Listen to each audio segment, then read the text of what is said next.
Okay, good afternoon, everyone. It's 3:34 p.m. I'm calling this meeting of the Maple Broadband Executive Committee to order for the 9th of February, 2026.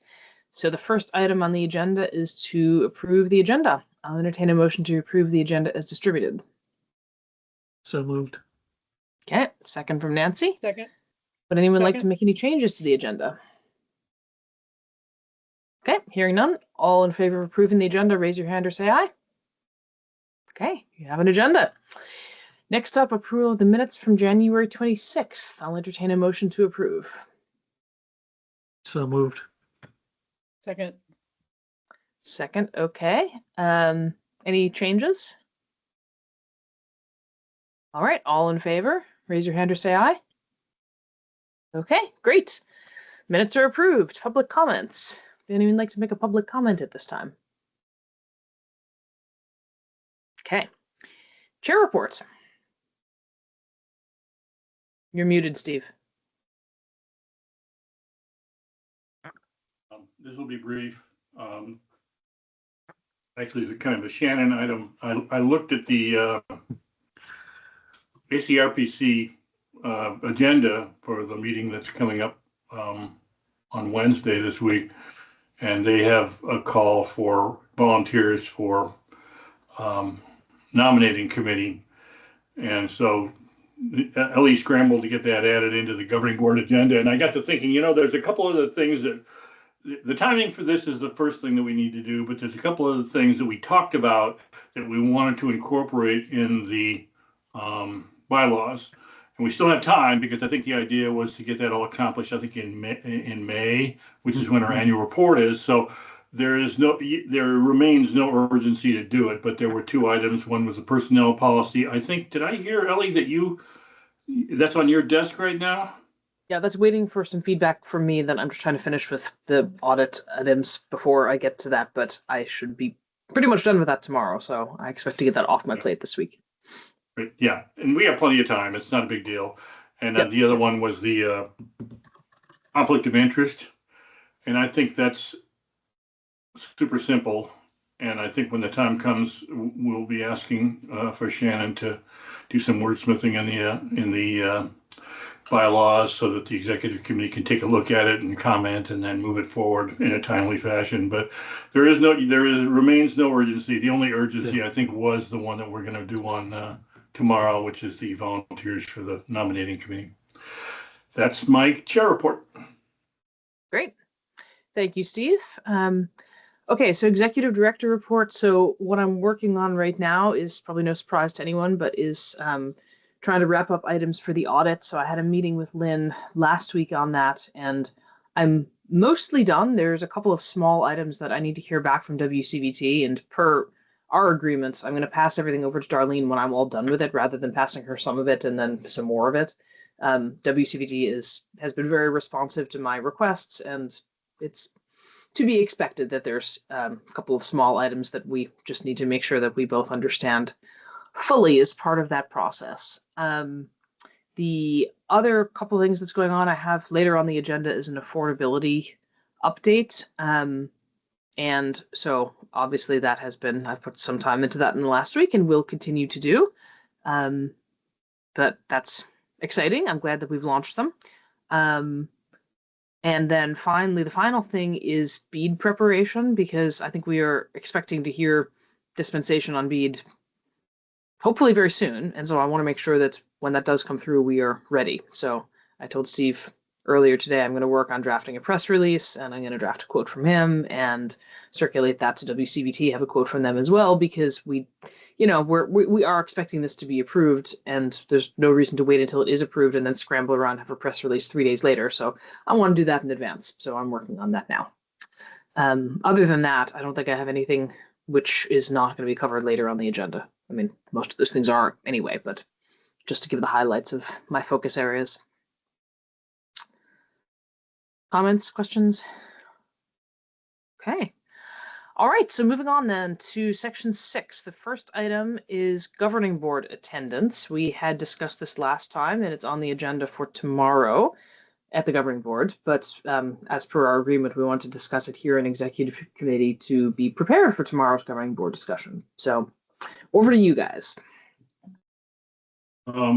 Yeah, so what I did, give me a moment here. Share. Window.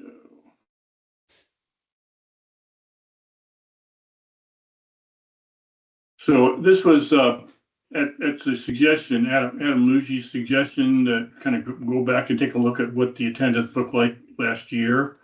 And so it really wasn't difficult to do. It's just basically look at the first page of the minutes of each of the months that we were tracking.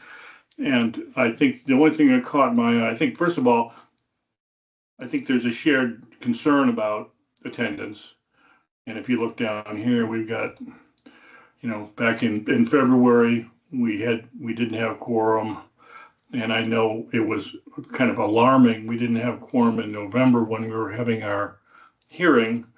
And it was we had to tie ourselves in knots in order to ensure that we were recording that important step while recognizing the fact that we didn't have quorum to approve that. So we think we crossed that threshold pretty well, but I think certainly it was I found it alarming.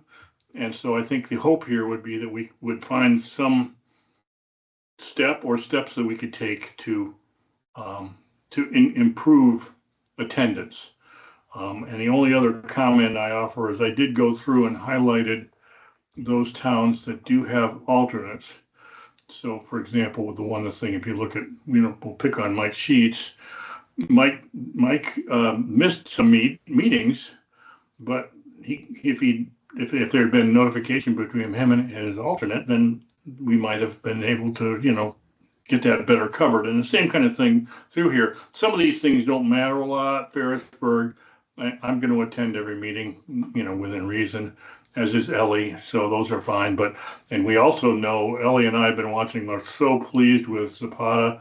She's doing all the things that she's a role model, because she checked with Billy Sneed. Zapata is not going to be able to attend tomorrow's governing board meeting, and she lined up Billy to attend. So that's the kind of thing that we want to do. And the only thing I could think of, which wouldn't necessarily fix this, would be for me to send an email to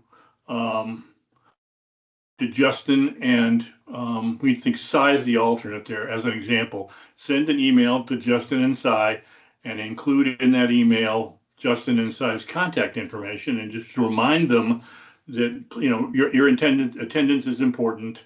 If you're unable to attend, please contact your alternate to ensure that your town is represented. And I think that would help. It's not enough, in my opinion, because it's only 1, 2, 3, 4, 5, 6, 7, 8. That's 9.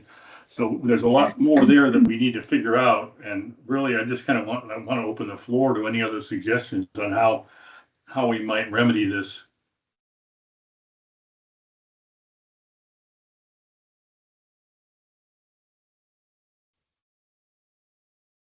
I guess I'll jump in and I'll say thank you for this sheet. That actually was very helpful for me.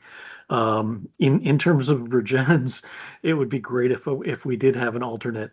When this all started, I happened to be at the city council meeting, and they were looking for volunteers, and nobody was standing up. So that's why I raised my hand.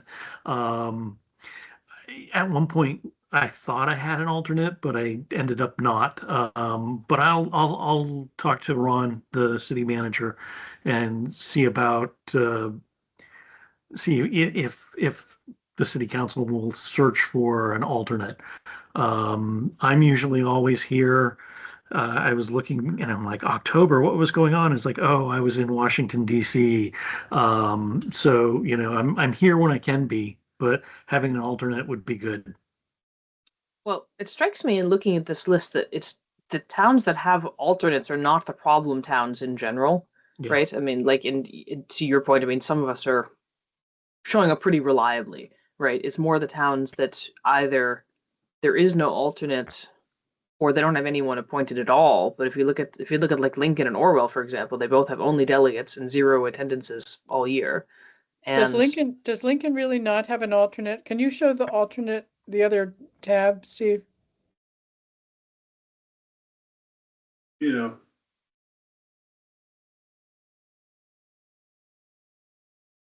Yeah, I guess he doesn't. I thought he did. Anyway.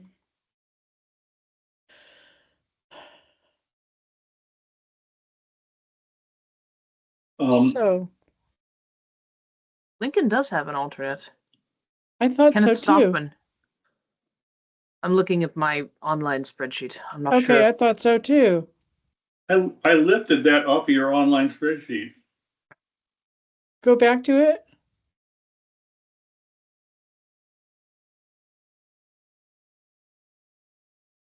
It's not here on this tab anyway. But in any case, neither one of them has gone. But if there is another one, I mean, I don't understand.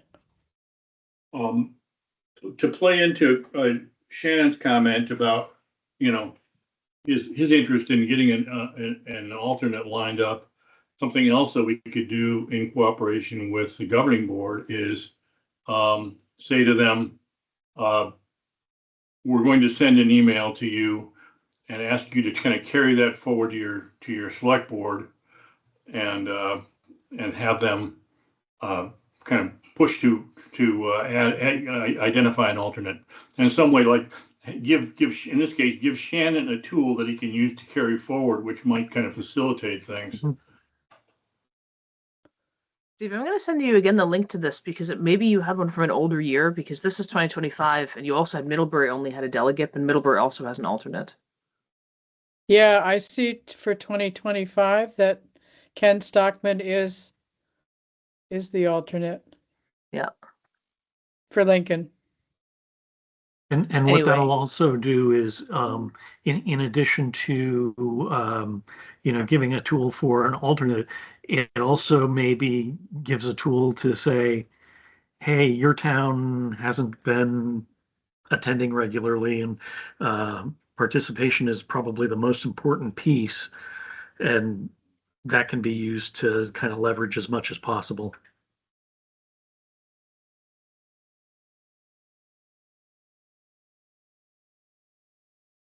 Do you have because the Lincoln delegate is Bern, his name is Bern Terry. Bern is his first name.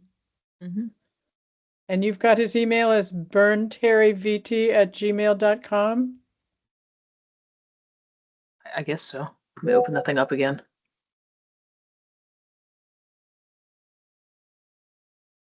Yep. Okay. Well, so we're still left with the question, what should we do? Yeah, and we still have towns that have delegates that don't come regularly. And then the towns that haven't appointed one in a long time, which is not helpful because those towns count against our quorum and there's no chance they'll ever contribute to it. Yeah, because I feel like, I mean, the people who come pretty regularly, I suppose in some ways it's ironic that it would possibly be easier to get those people to get out of bed to contact their alternate if there is one than to get people who never come to show up. But at the same time, it would be really good to work with the towns that either don't appoint someone or who the delegate never shows up to say, hey guys, this is a 20 town district and you're hurting us here. Well, so if I'm just thinking about Lincoln, if Byrne can't come, does he know there's an alternate? Because they were on separate pages from the town clerk.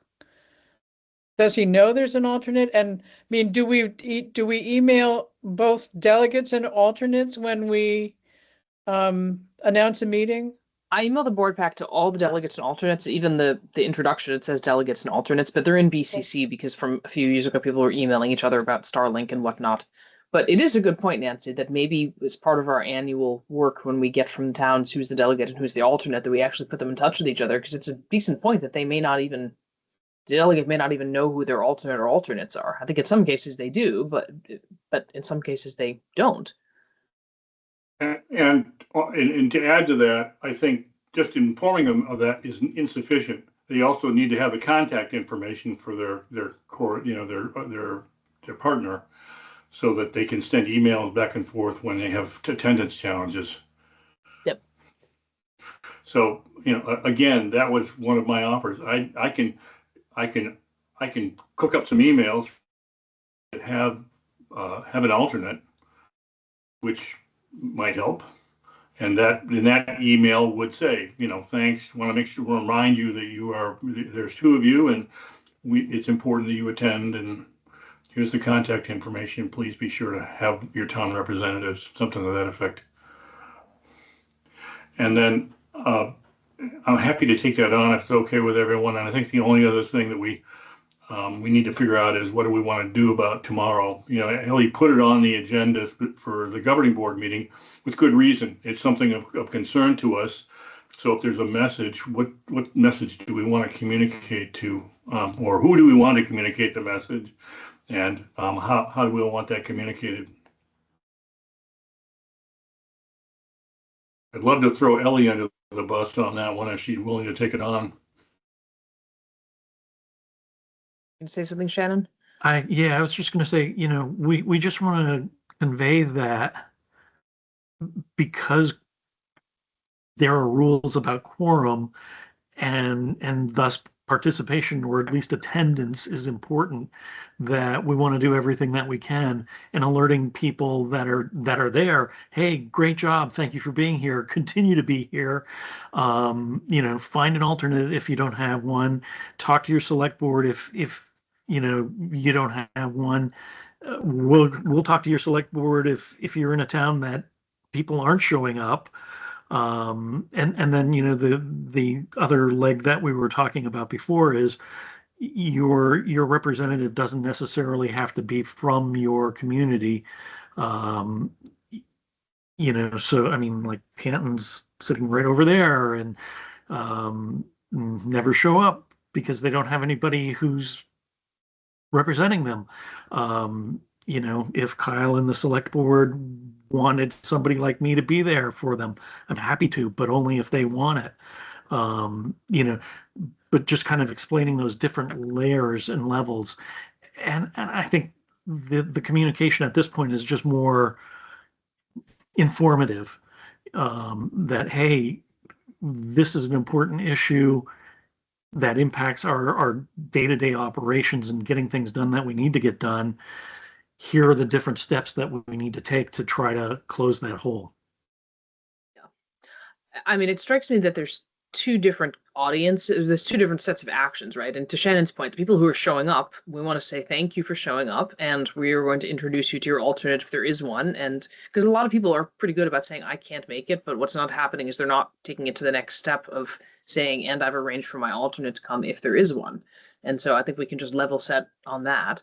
And then the second thing is really for the governing board itself, by which I don't know who to point at, right? But the governing board itself needs to work with the towns where the people are just not showing up at all. I mean, either to work with those people, but even in the towns, and then the towns that don't appoint someone. But that's a separate bit of work to make sure that the towns that are the regular ones who do not show up, that we actually work with those towns to get a body there regularly. But at least if we've made that statement and given them that information, they're going to be less likely to be surprised if their select board says, hey, Joe, how come you're not showing up? If they happen to be one who hasn't been showing up. Yeah, but I mean, if they haven't been showing up, the likelihood they're going to be there to hear that is pretty low. Understood. Maybe they'll see the minutes. Who knows? Exactly. At least it's on record. Mm-hmm. It's on record that we've made that attempt, made that communication, and then we can take the next steps without issue. Shannon, my vague recollection is when Adam raised this, that I think isn't ACRPC distributing the attendance list, an annual attendance list? I could have sworn I've seen something from them in the past. Does that ring a bell at all? Or for ACRPC. For ACRPC, there's not contact information on it. Right. But yeah, I mean, at every meeting, you know who the sitting delegates and alternates are. Yeah. Did that also include information on which meetings they attended and which No, meetings they didn't? no, that would be because at that for that particular body, that hasn't really been an issue. I can't remember the last time we didn't make quorum for regional planning. Um, and then, you know, if we're doing like a plan change that requires a supermajority, you know, then it becomes a bit of an issue, and we beg, borrow, steal people to sit in and be there. But otherwise, no, yeah. Um, that's interesting. I've for anybody who doesn't know, I'm currently the chair of Addison County Regional Planning Commission. Um, mentally, I know which towns kind of aren't participating, but we haven't had the same kind of problems that we have here yet. So it's been less of something to push. I know, Ellie, you raised this before, and I think I've raised it since then.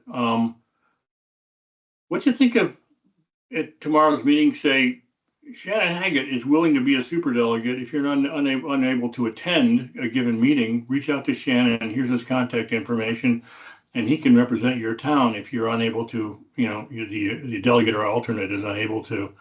And it would be kind of, the intent there would be a one-off, not intended to represent kind of a standing thing, just kind of a, you know, if there's a critical issue, we could do that. Well, I don't think that's the right audience for that, Steve, because we don't like, I can't delegate my vote to Shannon if I can't Right. come, right? That's a communication for the select boards of those Yeah. towns, number Oh, one. And number okay. two, I actually think, I'm just thinking about it now off the top of my head. I mean, like, I think that's great, Shannon. It would be better if there was someone that wasn't a member of the executive committee, because otherwise the executive committee is always more in the loop. And so you could wind up with, too many votes concentrated in, just from a He governance could be a standpoint, it would be super better to have duper it would be delegate. better to have super delegates that are not members of the executive committee, but who show up regularly. He would Trust be me, like the I'm king of the looking. universe. Trust me, I'm looking to take things off my plate, not add them on. Yeah. But you know, the point is, yes, that message goes to the select boards of towns that don't have anybody. But in terms of, you know, all of those other steps, you know, I don't want to be a super delegate for anybody unless I have to be. But in terms of getting some of that messaging across, if it helps for me to chime in on some of that, I'm happy to. You know, so that it's not all on Ellie's shoulders. I have one deliverable, which is me writing emails to those representatives that also have alternates and delegates, just kind of introducing them to each other. And I'm not quite sure what the shared opinion is of what to do tomorrow at the governing board meeting. I think we could say what Shannon just said. I'm happy to say it because, it affects me running the organization if we can't get quorum, right? So I could say the thank you for coming and please make sure you contact your alternates, if there is one. And if there isn't one, then, please see if you can't talk to your select board to at least make them aware that that will be a good thing. And then separately, I think there's a thread for someone. I'm not sure if that's Steve as chair or Nancy as the person who liaises with the towns to go to the towns that haven't appointed people for several years and say, please, will you consider, appointing someone else on the governing board, not on the executive committee, so we don't have a quorum issue. Like this is allowed. And the towns that have delegates who don't show up regularly, politely telling the select board or whomever, the town clerk, I don't know. I mean, it's a bit of a delicate thing. Yeah. It's a bit of a delicate thing, but I think those are conversations that need to happen with the town or maybe with the delegate, because we're also approaching the point of year when people are either reappointed or new people are appointed. So it might make sense to start with current delegates and say, okay, so and so and so and so, yeah, you haven't shown up too much over the last year. This is obviously important to us. So what are your thoughts on reappointments? Should we be asking the select board to appoint a different person or something? I'm just, I These are the conversations we need to have. This is obviously more blunt than how you would be speaking directly with an individual, but I think that it does make sense out of politeness to start with the delegates rather than, going directly to their towns, but have the conversation and probably also tell the town, because they might say, yes, yes, yes, I'll come, and then still not come. Yeah. Right. So I think what Adam had said is that attendance list was that delivered to the town, so at least the towns are aware. No, I don't know. That might be. We haven't sent that to them. I know we haven't, but what Adam was saying about the ACRPC, because it might be a worthwhile thing to do, to send to all of the. To send to the select board as part of the reappointment. Hey, here's the attendance for your town for the last year, right? And then again, because part of that communication would be, so for example, suppose you have a town where someone came 3 times out of 12, it would, to me, make sense to call up the town clerk and say, here's the situation. We've spoken to the delegate, he or she is going to be trying harder, but wanted you to be aware, or he or she has told us at least they're not super interested, just wanted to make sure that you were aware how important it is to us of having someone from your town show up for quorum purposes. And in case you can't find someone, or you can't find someone who's really willing to make the commitment, the statute does allow you to appoint someone else, right, who's not a resident of your town. So just kind of having that conversation.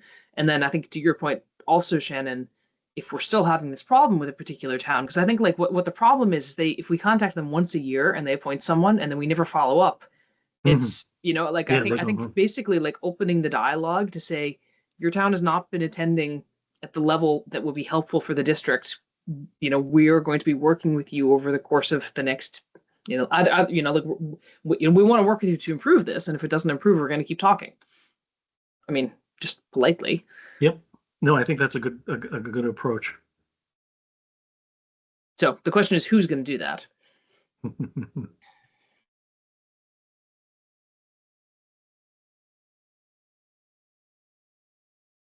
Which part? The town, well, the delegate and the town communication part. Okay. Gotcha. Well, we already got Nancy's communicating with every town every year, soliciting delegates. So that communication, it's already been written. It's just a matter of, do we want to edit it, or do we want to do a separate communication? Or include an attendance card in with that communication.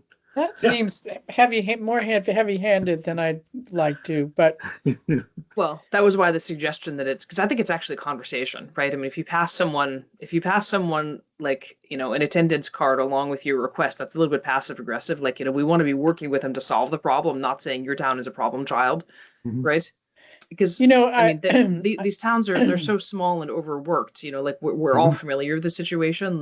This isn't a slapping over the wrist. This is making them aware of something that we have never told them, and telling them that we're communicating with our delegate if there is one, but just making them aware. Well, I would like to take on communicating with the Lincoln delegate and alternate. And I'm suggesting that because when Byrne Terry was first appointed, he got in touch with me, I think, is how we connected. I've met him once.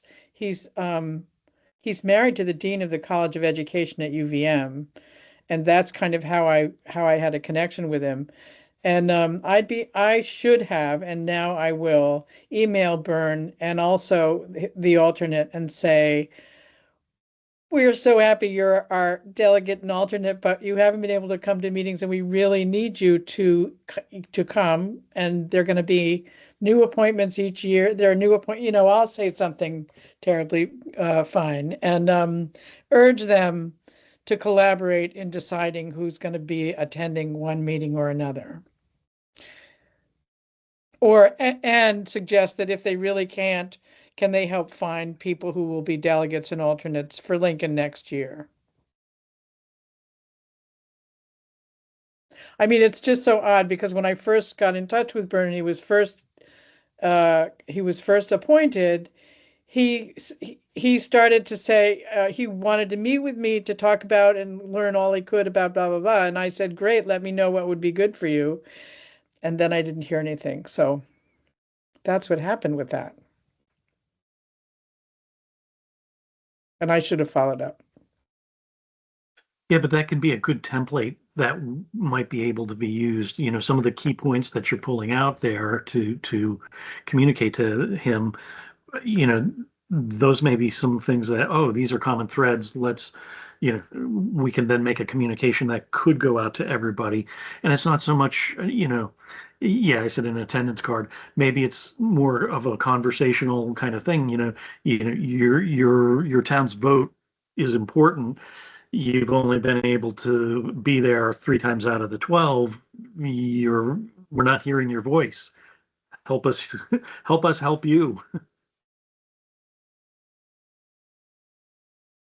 I mean, Lincoln's kind of in an odd place like Starksboro is, because they're really WCVT territory. And so if a town has caught on to that, they may feel less of a sense of urgency about being at our meetings. They may not understand why that's important. Well, and if there's enough turnover in the local government of that town, you know, the select board, people changing, they may not have any clue what's happening. Right. Yeah, no, they typically, I mean, why would they? You know, everyone is so busy that if no one's communicating with them, they have no way of knowing. Yeah. Anyway, I feel like we should move on because we have other things on the agenda. Do you guys feel like you have a plan in this regard? I mean, I can talk tomorrow to the delegate participation, but I think the following up with delegates and towns is more than I have the bandwidth to do rapidly right now. Nancy, are you is your thought about Lincoln that you're gonna draft a written communication for that? Yep, I'm going to email them both. Yeah, so if you wouldn't mind, copy me or send me a copy of a draft of that. Send you a copy. And I can use it. Yeah, and I can use that as a basis for the communication I'll do for all the other towns that have a delegate and an alternate. Thank you. I think we've got a plan, Ellie. Okay, great. All right, so next up is affordability programs. So I'm going to start with Long Drop. I have received, still don't have our grant agreement, have a new draft from Brittany. So I think we're very close. In the meantime, we published those in our newsletter on the end of January. And as of now, let me get it up. We have, what is that? Okay. So in let me start with the affordable drop program. And actually I haven't been through today's submissions yet. So, or anything that came in late on Friday, but as of late Friday, we had 15 submissions for the Long Drop program, of which 5 were people who were in BEAD addresses, and so their drops are paid for as part of the BEAD program. And one of them is in an area that we do not plan to build in the foreseeable future, and 3 of them are in WCVT territory. So of the remainder, we have that was 5. So that's a good start because they were all of them were in our system already and had been scouted. So we actually have accurate understanding on their costs, and we're only beginning the marketing. There's a bunch of outreach London Middlebury plans to do.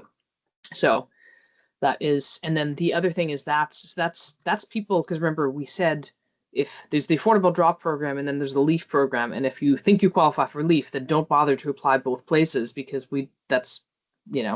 if you qualify for LEAF, then you automatically qualify for the affordable drop program if you are not an existing customer. So the LEAF customers we had, so there were two current subscribers who were grandfathered into the old affordable connectivity program. And one of them has been re-verified already, and one of them, CVOEO, who have, by the way, for the record, been doing an absolutely fantastic job of outreach. I think because we announced this on Friday of the week before, and then I sent them a whole whack of people who'd signed up in the first 24 hours and over the weekend on Monday, And by the end of day Monday, they had already contacted, and maybe it was Tuesday, but by, like within a day or so, they had already managed to contact and complete the verification of 2 people, which is amazing because Nancy will recall the problems with the national verifier system, and the fact that there was a whole nonprofit spun up merely to assist people navigating the qualification process, which is just, yeah. Anyway, so long story short, we have a great partner in CVOEO, and as expected, it's not nearly so difficult to qualify people as one would have expected. I think the biggest problem here is getting people to contact the back, because there's a number that are on the list as having been contacted. So there are 1, 2, 3, 4, 5, 6, 7, 8, 9 that have been that they're waiting on, and then one that I added late at some point on Friday, and then there's a few more that have come in over the weekend. So and 2 that have been, one was requalified and one was newly qualified. So I think it's good that we're seeing such interest and traction. And so the programs are definitely achieving their objective in terms of identifying people who have needs and being able to quantify the need. And so it's early days. It's only been about a week since we launched these programs, but good traction so far. Steve. So I agree. That's really, really promising. Are you going to continue to communicate out to our community about the programs, remind them that it's there, to kind of keep people engaged? And, yeah, because I think that's the trick, is if we need to kind of be pretty persistent about it, I would think. Oh, absolutely. So there's a number of things that we have planned. So there's some Front Porch Forum ads. We put it in our newsletter. I think we might be doing a Front Porch Forum post about it. I mean, I'm sure we will at some point, just a question of scheduling that with the other Front Porch Forum posts. And part of what we said in our grant application that I spoke with CVOEO about is completely separate from the service that they're providing to screen people, that they would help us identify and make people aware of this program. And they're not, they're not obviously going to advocate for us as an ISP, because that's not appropriate for them, but they can help make us aware of places where we can spread the news about this program. Sure, there's something else, but I forgot what it was. Trying to get it published in the Addison Independent. The guy, Andy Kirkcaldy, who had been on our beat, he has moved to Massachusetts. I think it's Massachusetts, but he's moved to Massachusetts. So the Addy Indy is down a reporter. So they are interested in running our story, but they're a little bit bandwidth constrained right now. But if anything, it's actually kind of a good thing, because we're getting one wave of interest from our own marketing, and then eventually when it's in the paper, we'll get another wave of interest, one can only imagine. Oh, I think, yeah, part of London Middlebury's marketing plan is also buying ads in the Addison Independent, so like article ads. And it is also, just generally speaking, it makes me very happy anytime we can put our marketing dollars to work in the state of Vermont, but more specifically within Addison County. Always makes me happy to approve an invoice from the Addison Independent or Front Porch Forum, better than the money going off to those other guys. Okay, anything else? Any questions or concerns on affordability programs? Okay, good. All right, so updates, Finance Committee, standing item, Finance Committee has not met.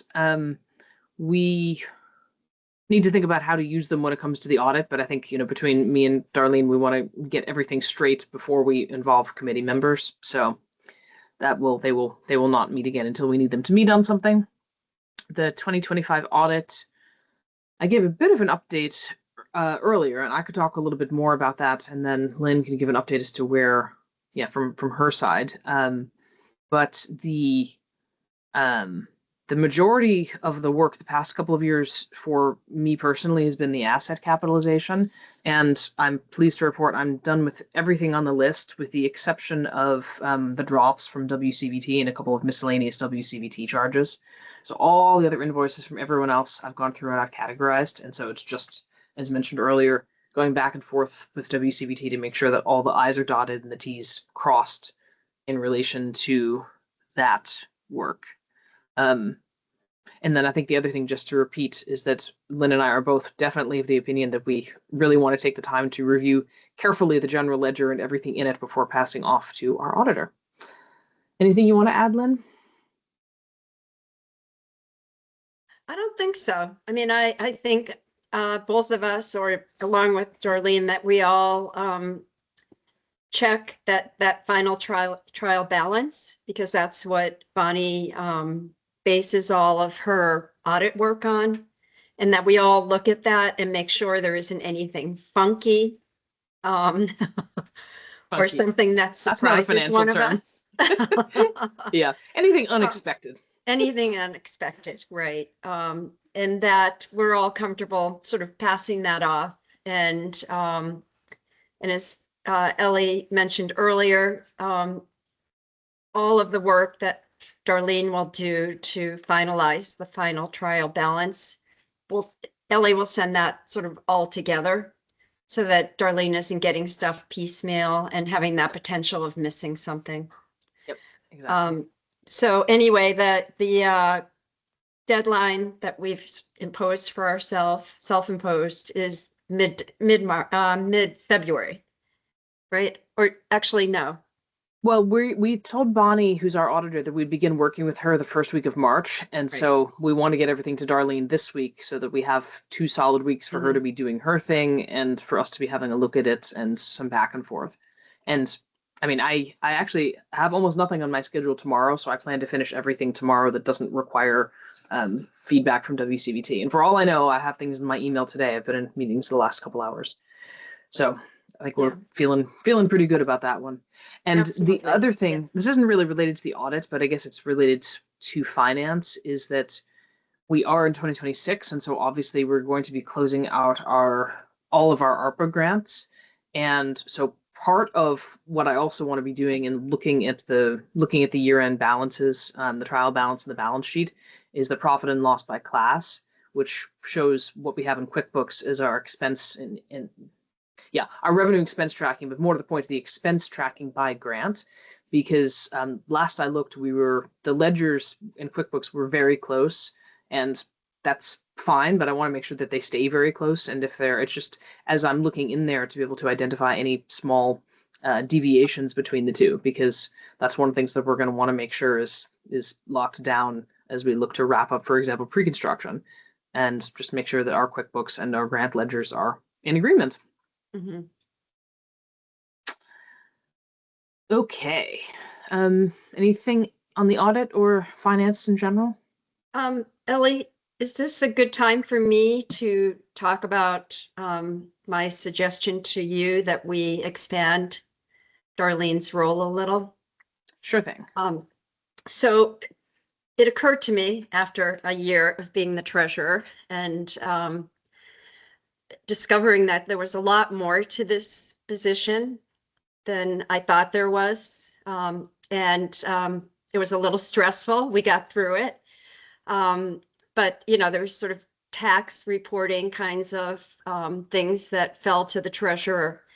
And anyway, it occurred to me, because the treasurer position is a voluntary position and that the person who sits in this position will change over time, that it makes sense for things like the tax filing to sit with Darlene, who is in the data all the time and is sort of the steady financial person. So I talked to Ellie about this. I talked to Darlene about it just to find out, does Darlene have the bandwidth? Because often, not even often, every time I went to file a report, I had to get the data from Darlene. And it layered it up. And it also takes me out of the position of reviewing the returns, right? Because for me, the treasurer really is an oversight person, right? Not the doer. And there are some things that I will have to do. I am the person who reviews the invoices that are being paid, and I am the person who is signing off on the ACH and signing off on checks. Ellie occasionally, if I weren't around, could sign a check. But I think what it does is it makes the treasurer role more of an oversight position, which I think is really important for Maple Broadband. And at the same time, it creates this, Zapata's coming in. I think it creates some stability in terms of who's doing, those annual reports and quarterly reports. So anyway, Darlene has the bandwidth. And what I'd like to propose, Darlene, I haven't shared this with you, Ellie, because it came to me late this afternoon, but Darlene created an engagement letter, which it spells out everything she would be doing for Maple Broadband and what her monthly charge would be for that. So the increase to take on these pieces of work that I've been doing in the role of treasurer translates into an increase of $150 a month. And what I'd like to propose is that we reduce the stipend to the treasurer and increase that payment to Darlene, to the accountant. And she is solid. She's so good. Mm-hmm. She knows what she's doing. When she sees something unusual, she flags it for us. So anyway, I don't know how we handle that. I think it's the governing board that has to, they approved my stipend when I came on a year ago.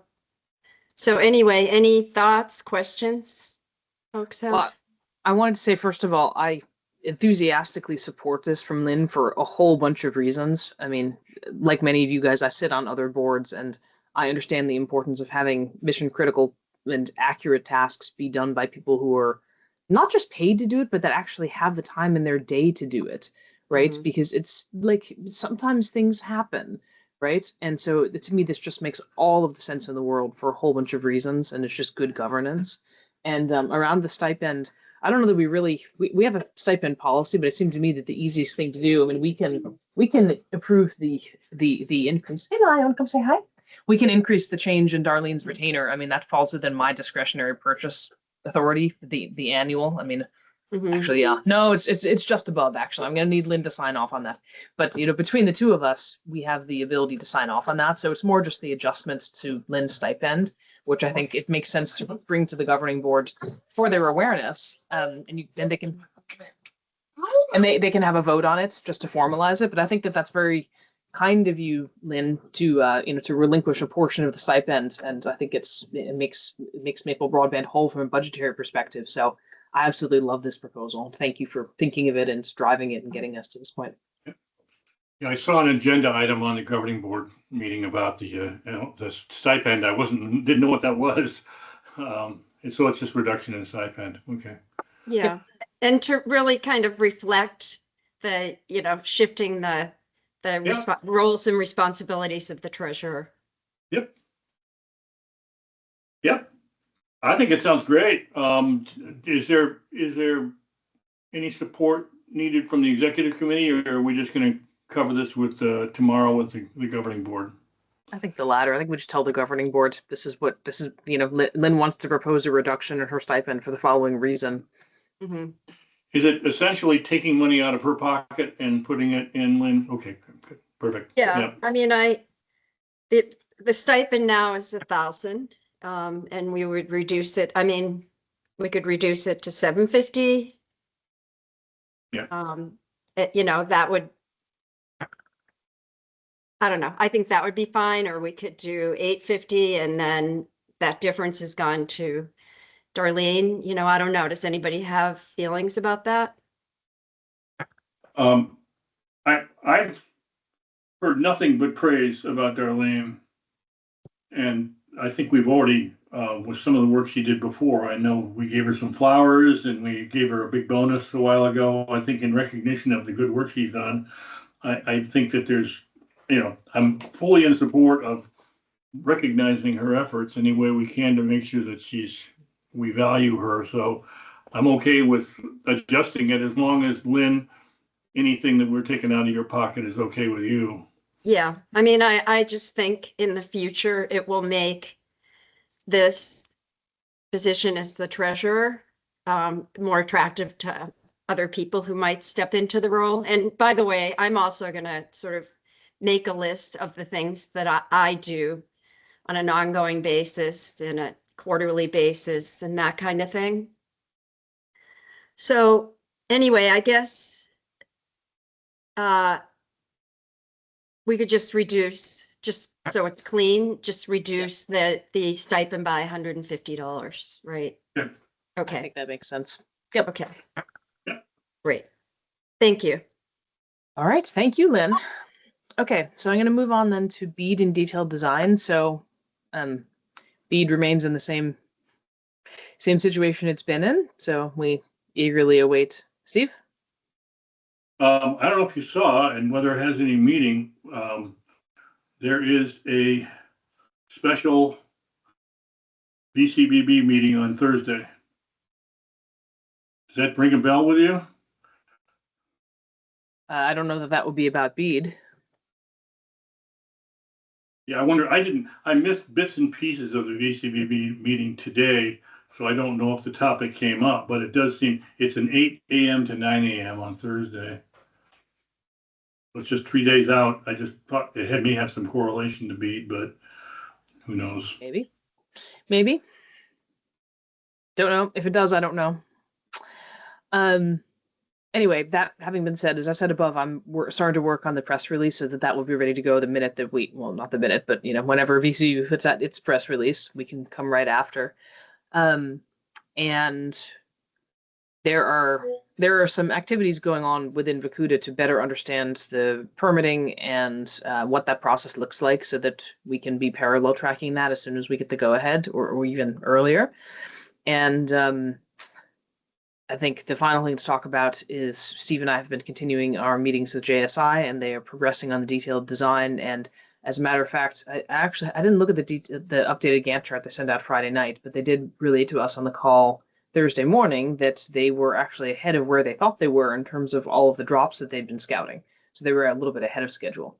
So, but that's going along, and I feel like I say this every time I talk about them, but I am so enjoying working with them. Their level of diligence and professionalism, and asking the right questions and challenging our assumptions, but also trusting us and letting us make the calls that's appropriate for us to make as the owner. I really couldn't be more pleased. Anything you want to add, Steve? It's probably what I said before. There's a number of items that we can kind of do in the wings that to help us prepare for an assumed bead award. I've taken on most of those, and they're pretty much all gone as far as they can.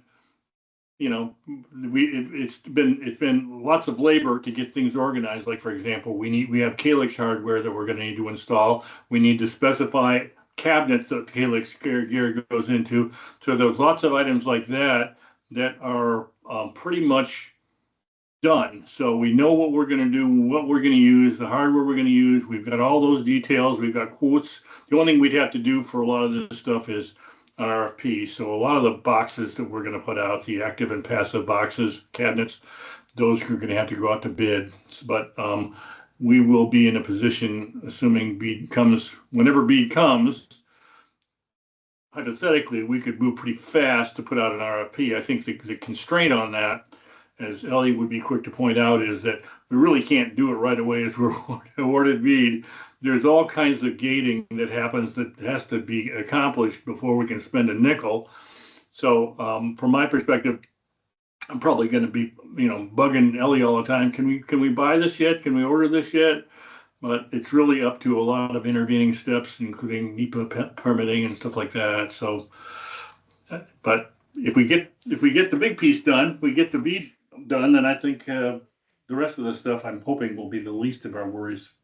Yeah, and just one thing to remind everyone to set your expectations. When the NTIA signs off on this is good because we can have the press releases, because now we move from being a provisional awardee to I guess a validated provisional awardee, but we're not going to get our grant agreements until the state of Vermont has been approved by NIST, which is the federal organization that's essentially responsible for confirming that our broadband office knows how to do grant administration properly and will be a proper steward of these federal funds. So this is part of the statute. Every state has to go through it. So again, according to the I forget if it was the RFA, there are eligible pre-award expenditures, and so detailed design, permitting, planning, things like that are all allowed, but it's not, and then we can, if we are able to get NEPA approval prior to our grant agreement, we could decide to move ahead pending that agreement if we had the funds to pay for it, which actually we do out of our bead match.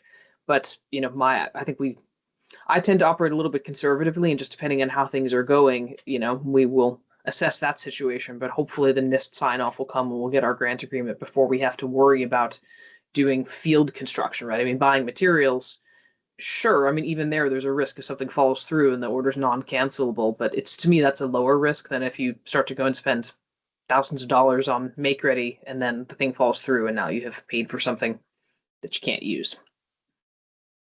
So, but hopefully these things progress smoothly and rapidly, but I won't be counting on that.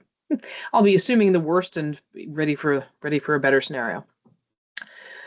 Okay, moving on to Vacuda and VCBB. So within Vacuda, I think I previously mentioned that there are two initiatives that are going to be moving to essentially RFP stage or trying to get into the procurement of Vacuda around how we use the remainder of the capacity building spices grant. And so the two that have had enough approval to start to move to the RFP, one is for shared benefits. So basically like both of these are, the RFP is to find an expert to do the research and guide the question of what it is we're actually looking for. But around shared benefits, the concept is there's a bunch of CUDs, there's a bunch of staff. Could we get some economies of scale by buying things together? That's the question, right? And then if so, how, right? Because typically, it doesn't. I'm not familiar with how you would actually go about doing that as discrete organizations, but I think it's a good question to ask, and it would be great to have someone look into that with grant money, not us. So we'll let you guys know how that one goes. And then the other one is having a look at a mobility solution, so a cellular wireless solution that we might be able to add to our product offering. And so just evaluating different technical options for how to do this, different commercial options, trying to figure out. So there's been a lot of chatter. People have some ideas around, everything from buying wholesale from the big carriers to sticking up things on top of utility poles to, direct to phone LEO satellite. So part of the reason here is to figure out what could make sense and how, because typically these wholesale arrangements need a lot more volume, certainly than we would have as a little CUD. But it could make sense to look at it and say, well, do all the CUDs have the economies of scale? What about working with the American Association for Public Broadband and having more economies of scale? Or does it just not make sense at all? And then we can shut down certain avenues of distraction and conversation if people think that some idea or another is a good one. Be good to have some data to either say, yep, this makes sense, go this direction, or nope, this thing does not make sense at all. Don't waste your time unless the following fundamental things change. So those are the two, and some other ones we continue to talk about. Any questions on that? Okay, and then obviously within Vacuda as well, we have a working group that is having a look at bead and what we can do on bead. So our focus in the last week is talking about the press and getting our draft PR ready, because part of it is that we want to make sure that what we have aligns with VCUB and is ready ahead of time. But part of it also is that it would be our main audience is the local press and not the statewide press, because that's what the VCUB will be looking after. But it makes sense to just make sure that we're somewhat aligned in the story that we're telling and how we're telling it and what are the talking points and what are not the talking points. Like, unlike a couple of years ago, announcing the amount of money that we're bringing in is probably not a good move when people are suffering and lots of things are very expensive. So the focus in the press release is not going to be saying how much money we're getting, but it's going to be talking about how we're finishing the job and some of the progress metrics to date. So, again, this is the sort of thing we do in Vacuda, is we talk through this and we bash it out and we share a draft with each other and have the best ideas. Steve, go ahead. Yeah. Are you going to be using London Middlebury for part of this communication effort, or are you going to just work it through Vacuda? This is our press release. This isn't a Vacuda press release. And so I'm drafting a press release, and London Middlebury is going to be one of the reviewers, along with other CUDs, along with WCBT, along with Steve. Steve's a reviewer because I'm going to quote him. You can change your quote if you don't like it. If anyone else really wants to review the draft press release, then let me know, and I will happily let you do that. So we're not going to go beyond that regarding creating buzz. I guess it's really the devil's in the details in that case. I don't know. I think there's it to me. A BEAD award it introduces a lot of promise for our future and future for connectivity for members of our community, and anything we can do to I don't know how far we want to make a big deal about it now, but rather it might be it's better about rather than talking about it, just do it. Well, I mean, there's a couple of parts to that, and to one degree, how we pay for things matters less to people than the fact that we're doing it. Having said that, we have been working on BEAD for a number of years, and we had it as a section in our newsletter for a while when things were happening with the submissions and so on. And so there's the press release, but then there's also our marketing communications around BEAD. And so we're planning the same sort of thing I mentioned earlier for the affordability program. So it will be in our newsletter this month. If it's approved this month, we'll have a front porch forum post about it. I don't think we'll have any ads on it because it's not going to directly drive revenue, but we'll be talking about it. And the other thing that I have them doing is working on a section of the webpage that actually talks about BEAD and talks about the process to date and where we are, because it's actually quite a saga that this has been years that we've been working on this. And part of it is that, it's a little bit of the sausage factory kind of story, like why give all this information? But one of the reasons that I want this is that I don't want to say constantly, but some of the emails that come into info are people who are in BEAD territory basically saying, why haven't you built me yet? What's going on? And I need to keep writing the same email multiple times saying, we can't build you until this happens and this happens and this happens. So I want such a thing so that we can have it on the website and we can proactively communicate around it in the newsletter. Like, okay, we're now on step 11 of 17 or whatever the heck it is, right? But here's where we are, here's what's coming next, so that we can be proactively communicating where we are, not so much because of the funding, but just because this is a very complicated federal program. And I feel like it would be it's part of keeping our stakeholders informed about what's going on and what we're doing and why it's taking so long will be helpful for them and also remove a teeny tiny little headache. I mean, it's not, I don't want to overplay how much time it is, but it's happened enough times where I'm like, if these people that are asking, there's probably a lot more people who are not asking that could benefit from such a thing being available. So I suppose probably should have talked about that in the BEAD update, not the Vacuda update, but. So is that solution being posted on our website at some point, kind of walking people through it? Is that in the works, or is that, a to-do? No, they have a draft. They Okay. have a draft, and it's over to me for looking at. So I drafted. Here's some of the major milestones. They looked up the dates, and then the work that's going to happen now is, I need to go through and copy, edit, and contextualize, and then that will also be helpful for them in terms of a content calendar for newsletters and social media. Okay, so that's Vacuda. VCBB, I mentioned earlier, we are waiting on the long drop update, and other than that, they are also working on getting ready for BEAD. So they are working specifically with RSM, which is their implementation partner, and they are as focused as what we are in CUDs about understanding exactly what this permitting process is, trying to break it down, trying to make it as simple as possible. And they had their monthly meeting earlier today. Trying to think, there's a lot of executive sessions going over KPIs and business plans and whatnot. And the only other thing that was in public session was their budget updates, which I don't think is really interesting to anyone other than them and their board. So I have nothing more to say about VCBB. Any questions on any of that? No? I guess, did we have an executive committee before or since the legislative day? I feel like we maybe didn't. No, it was actually, it was January 26th of the last ones. Yeah, so I should report on that too.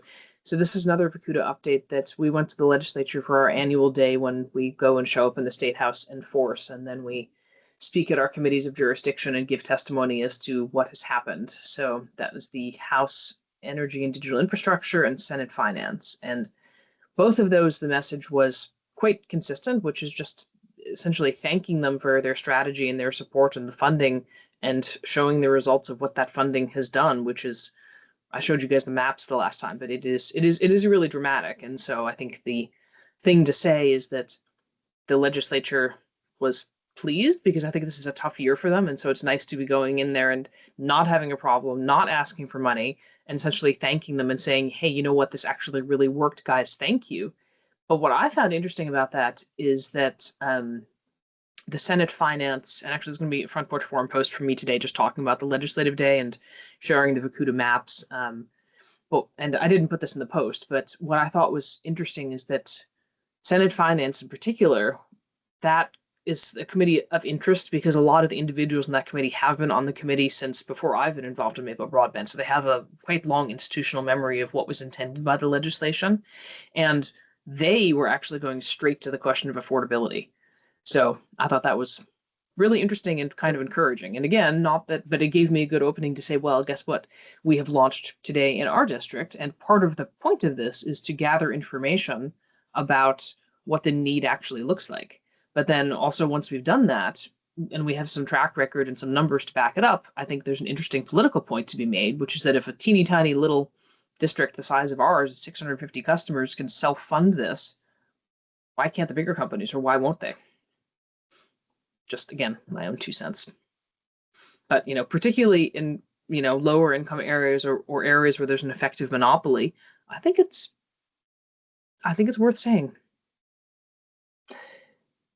Okay, moving on, 2025 construction updates. So we haven't had any new service activations since the last time we met. There were the line extensions we started last fall. This winter weather and the cold has really been affecting things, perhaps not surprisingly. So there were, I don't know, like a mile or two that went live in late January. And there are a number of the other areas. The fiber is up and the splicer is meant to be coming back mid this week. But splicing is really hard in sub-freezing weathers because, you're doing something which is, you're basically like trying to make, 2 strands of hair connect and burn them together. Like you try doing that when your hands are freezing. And I know like they do have enclosures and so on, but it's amazing to me that fiber construction and splicing in particular is able to go on in this kind of weather, but it's going, and luckily the weather is warming up a little bit. There are a couple of areas that we won't be able to get into to do the splicing until things thaw a little bit because there's some things that were frozen shut. And the main thing is we have a railroad bore, and we're waiting for the weather to be above 28 degrees for a couple of days, which shockingly there hasn't been any such projected since like mid-December, like late December. But we're all good to go with everything. We just need the weather. I think they're actually planning to come up next week, because it was, we said on Wednesday the week after this, which would be next week, and the long-term weather forecast is snowy but warm, so we might get our Tupper's Crossing Railroad board done. You never know. So it's things are moving, but slowly. Any comments or questions on that? No? Okay. And then parking lots. There hasn't been any changes to the parking lot in the last 2 weeks, really.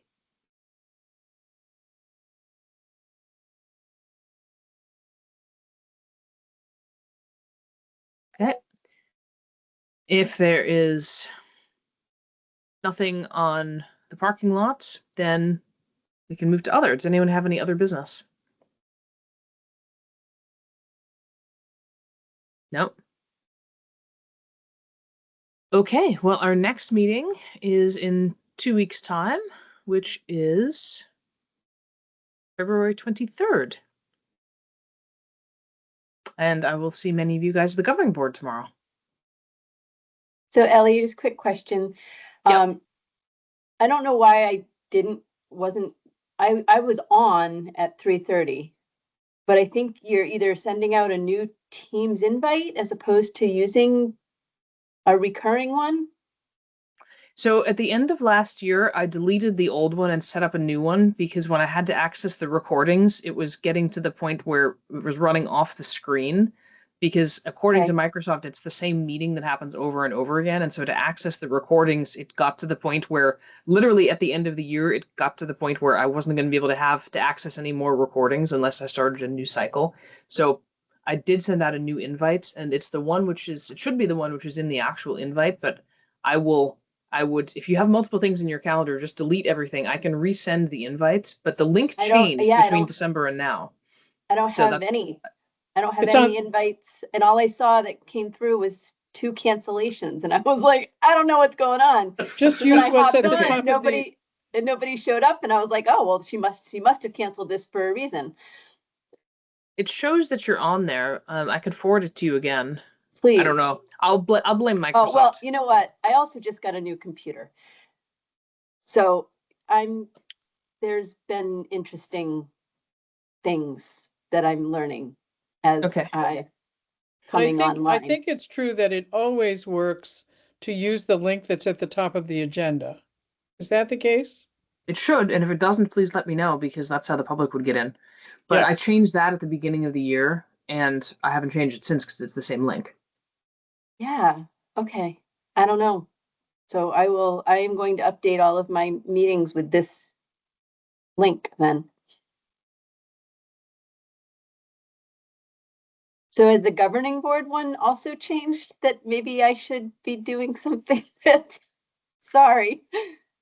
I don't remember if that one changed or not. I don't think it did. Because that one, there's only one recording a month or sometimes two versus this we have 2 to 4 depending on executive session. Okay. Yeah, like as Nancy said, I don't mess around. I just go to the agenda Yeah. and click at the top of the agenda, regardless of whether it's governing board or executive committee, and it always works. So when did the agenda get sent out? Because that was the other thing, is I didn't see it come through. I only saw the executive board one come, on not the executive board, the governing board one come through. It came out on Friday, didn't it? Yeah, and are you not on the... I don't Yeah. know. And Ellie and I commented, Zapata, about the fact that you missed the last executive committee meeting too, and I was kind of scratching my head thinking, I think there's got to be a lack of communication there someplace.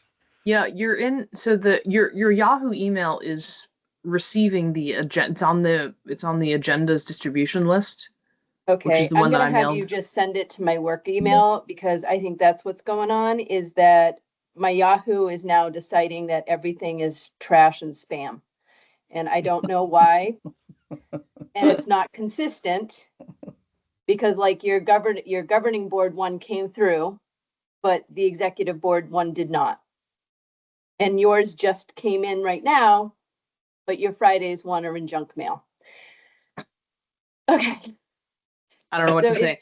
So yeah, Steve, if you could do that, because Steve has been kind enough to update the Microsoft distribution list for me.